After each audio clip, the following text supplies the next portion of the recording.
অদৃশ্য মানব শৃঙ্খল প্রতিবাদী মনে একে অপরের সঙ্গে জুড়ে গেছে। কাউকে অনুরোধ করতে হচ্ছে না, আর্জি জানাতে হচ্ছে না, স্বতঃস্ফূর্তভাবে হাজার হাজার মানুষ সামিল হয়ে গিয়েছেন প্রতিবাদে। বুধবার রাত ৯টা বাজতেই বাঁকুড়ার কতুলপুর নেতাজি মোড়ে বাড়িতে দোকানে লাইট বন্ধ হয়ে গেল। চারিদিকে জ্বলে উঠল প্রতিবাদের মোমবাতি। অন্ধকার রাত ঢেকে দেওয়ার জোরালো এবং ঐক্যবদ্ধ চেষ্টা হলো প্রতিবাদের সেই আলো জ্বালিয়ে। কতুলপুর থেকে অভিজিৎ মুখার্জির রিপোর্ট, বাংলা এমজি নিউজ। এই কতুলপুরে আমরা সবাই সমবেত হয়েছি আরজি করে জুনিয়র ডাক্তারদের ডাকে। আমরা এই অন্ধকার চাই না, যে অন্ধকার আমাদেরকে আতঙ্কে রাখে, যে অন্ধকার আজকে নারীদেরকে দমিয়ে রাখে, তাদের এগিয়ে চলার পথে এত প্রতিবন্ধকতা, সেই অন্যায়ের বিরুদ্ধে লড়াইয়ের জন্য আমরা সমবেত হয়েছি। এবং আজ শুধু কতুলপুর বলে নয়, সারা বিশ্ব জুড়ে এই অন্ধকার থেকে আলোর স্বপ্ন দেখছি আমরা। কারণ আমরা এরকম দিন দেখবো কখনো ভাবিনি। আমরা একটার পর একটা অন্যায়, আজকে একটি জীবন শুধু নারী বলে নয়, নারী পুরুষ প্রত্যেকের জীবন যেন বিধ্বস্ত, আতঙ্কে আমরা পথ চলছি। তাই জীবন অত্যন্ত মূল্যবান। আর আরজি করে ঘটে যাওয়া যে ঘটনা, তার জন্যই আজ আমাদের আজকের এই রাত্রি জাগা।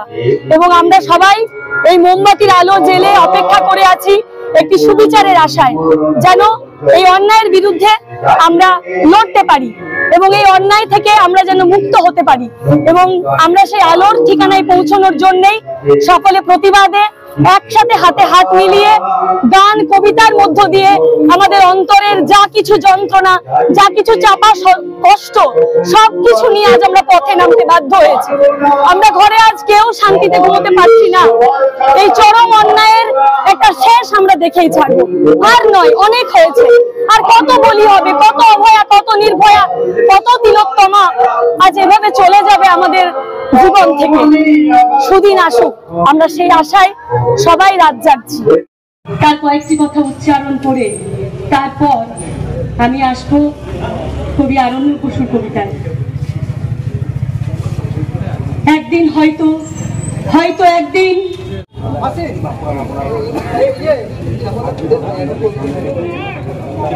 এখন বর্তমান মাননীয় মহাশয় মোহনপুর সৎকুমারী বড় উচ্চ বিদ্যালয় একটি কবিতা পরিবেশন করছেন। আমি স্যারকে আসার জন্য আহ্বান জানাচ্ছি।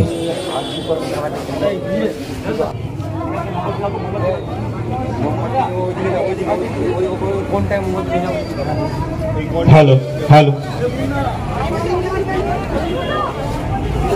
উলঙ্গিনী, তুমি বুঝিয়ে দাও তোমার নগ্নতায় কাঠিন্য আসা কঠিন।